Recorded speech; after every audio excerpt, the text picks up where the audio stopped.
Good afternoon. It's 1 p.m. on Monday, the 24th of April. My final sharing this month on reflections around psychological safety. Good afternoon to you all. My name's Mary Gregory, executive coach and leadership facilitator, and I'm delighted to be with you this afternoon to do my final reflections around psychological safety. And I thought for today we would think about how we engage with failure as an element of creating that psychological safety.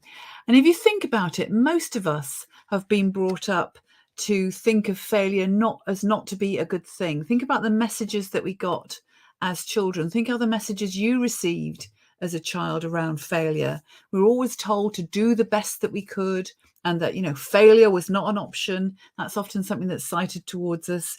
And yet what that does is it closes down the opportunity to use failure as an opportunity to learn.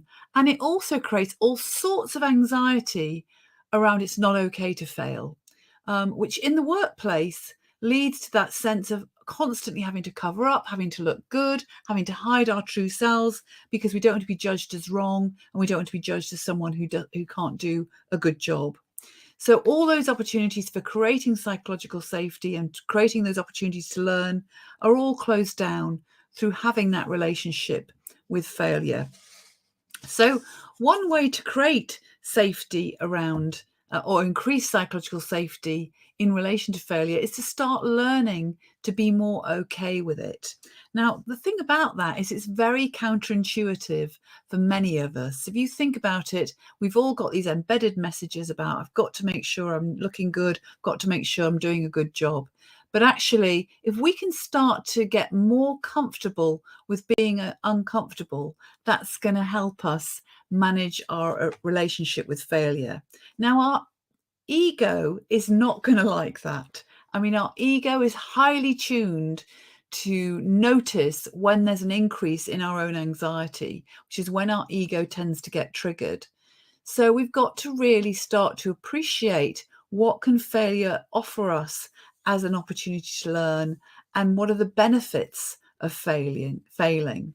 Now, some organizations have really got this off to a really good degree. So, for example, Pixar, most people have heard of Pixar as a really innovative animation film making company. They, as an organization, have really learnt to embrace failure so that people within their teams feel comfortable with it, and also are able to use those opportunities when things don't go so well to innovate and to create solutions that otherwise would not have been thought of. So in the early days of making a film, they've made it a cultural norm that when they're making a movie, in those early days, things are not going to go well. They're going to go wrong. They will go badly. And let's embrace that and let's make the most of it. What that then makes available for people within their organization is that they are open and available to feedback. So what they're looking for in those early days of working on a movie is to get that feedback so they can really learn from the things that they're trying out. They can experiment and they can embrace the things that go wrong, so that ultimately they're going to make a really innovative movie and something that's going to delight their audiences. So I think that's a really good example of how we can work with things that go wrong and how we can work with failure to make sure that we innovate and keep being creative. And you think about how can we apply that to any organization, be it a service organization, a manufacturer. There are all sorts of different ways that we can apply that to think about when we're in the early stages of developing a product or delivering a service, that things will go wrong. Let's pilot it, let's try it, let's experiment, let's be open to the learning and to the feedback that can take place. So it's not just thinking about the early stages, though, it's also thinking about what a leader's role is here. And there's something here about, as leaders, being aware of what your own relationship is with failure. And I can remember working in an organization where it was not okay to fail. And in fact, at the annual event where sharing of results was over the year, the annual results was presented, if a question was asked about, tell us about what might have gone on this project and what might have gone wrong, the answer was very much, oh, we don't have failures in this organization. Things don't go wrong for us.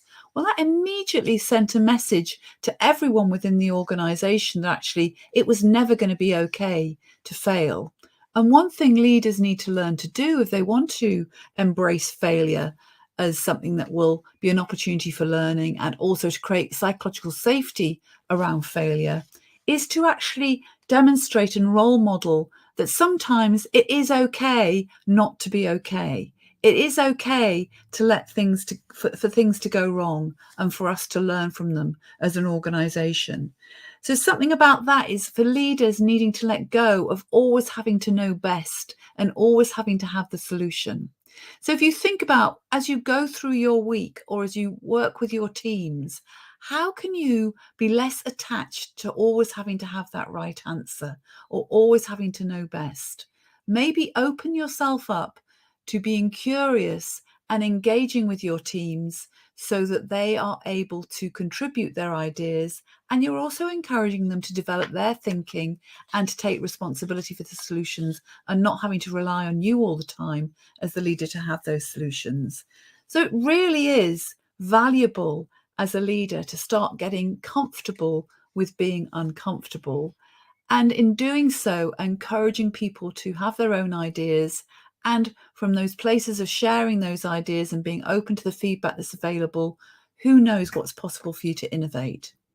So that's my sharing and my final insights for now on how you can create psychological safety. And so much relies on how you're showing up and being as a leader. Do make comments in the chat below. Would love to hear what your thoughts are around your relationship with failure and how you can become more comfortable with it. It's a really big topic for all sorts of leaders in all sorts of organizations.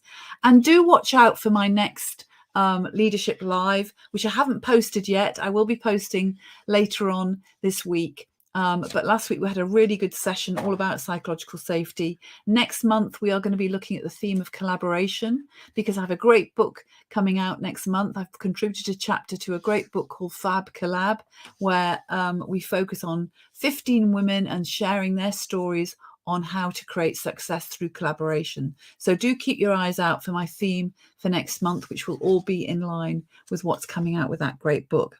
Otherwise, I wish you a great week. Do share with me your successes and how you're getting on with your relationship with failure. And I look forward to seeing you next week. Bye for now.